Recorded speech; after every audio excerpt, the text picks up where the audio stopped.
Well, howdy, good folks. This here's Dr. Laura Whitman, your friendly neighbourhood art preservationist and today's guide on this audio journey we're embarking on together. A warm welcome to all our listeners of the MemoryCherish podcast. And right by her side, it's Mark, the old hand with the steady touch here at MemoryCherish, always on hand to add a dash of colour to the conversation. How y'all doing out there? Today, we're going to chat about a lovely pastime many of us hold dear, the delightful world of gardening. Don't you all think that there's just something downright magical about watching the miracle of life happening right in your backyard? Oh, Laura, you ain't kidding. In my younger years, I could have prided myself on having one mean-looking carrot patch. Makes me smile, picturing young Mark, all dirty-kneed and beaming with his carrots. But all jokes aside, gardening is an activity of immense value, particularly for our older community members. Wouldn't you agree? Sure as sugar, Laura. Getting your hands in the dirt, tending to your plants, it's like having your little piece of paradise. And not just that, it gives us senior folks a chance at some gentle exercise. Couldn't have said it better, Mark. Gardening does work wonders. Let's dig into some more green thumb benefits, shall we? I'll get the shovels. We're going treasure hunting for why gardening is a gem for us older folks. Well, beyond the joy nature provides, just by being nature, gardening has some genuine therapeutic advantages. You're out there, communing with nature, touching the very life essence that blooms into colourful flowers and nutritious vegetables. You've got that right, Laura. I found it to be a great stress reducer after a long day working on restoration projects. Nothing soothes this old soul like watching some seedlings sprouting. Ah, every gardener knows that joy, don't they? Gardening does bring a sense of peace and accomplishment unlike any other. So it sure does, but ain't the process itself pure joy? Plucking ripe tomatoes, trimming rose bushes. The quiet rhythm of it all, it feels good in a deep personal kind of way. And when we're done and tired, a glass of sweet iced tea on the porch, admiring our day's work. Nothing beats that, I tell you. Are we running a podcast or starting a gardening club here, Mark?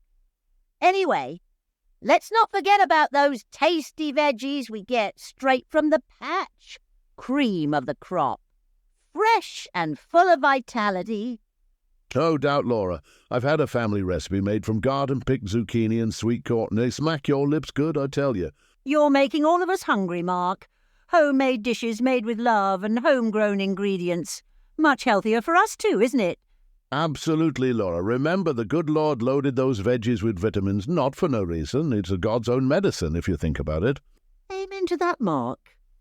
Gardening also strengthens those community bonds, sharing cherry tomato seeds with Mrs. Johnson next door, or tipping your hat at Mr. McKinley as he prunes his roses. You're darn right, Laura. Experiencing the same joy, sharing tips and tales. Gardening just naturally brings folks together. It's a shared interest, a shared passion, and a shared harvest. Now picture a beautiful day, sun beaming, birds chirping. The spirited chatter and laughter at the community garden intertwined with the sound of rustling leaves. Almost makes me wish for spring to come early next year, Laura. You know we have a saying back in my hometown, the shorter the winter, the sooner the gardening. We should all adopt that motto, especially considering how gardening can become a learning hub. It's your chance to impart wisdom to younger folks and maybe learn a new technique of pruning from them. Who knows? That's the thing, ain't it, Laura? Age doesn't mean a thing when it comes to enriching ourselves, whether it's through trading stories with young uns or helping through MemoryCherish. Lifelong learning is always a blessing. So beautifully put, Mark.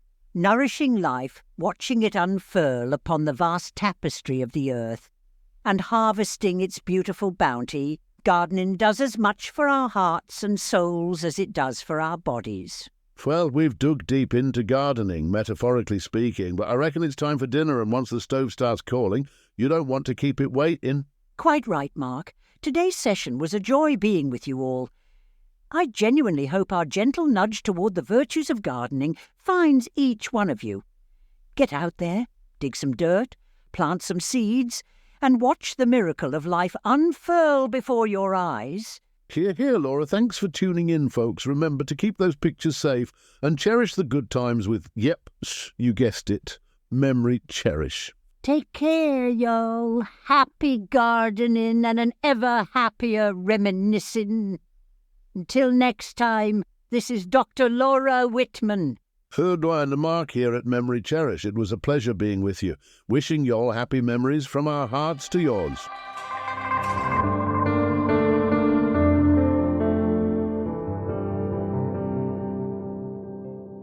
Thank you so much for listening to the Timeless Tapestry podcast. If you enjoyed what we shared today, please help us by subscribing to the show. Not only will you be notified when the next one comes out, it also helps get the show out to many more people. We appreciate you and thank you so much for listening.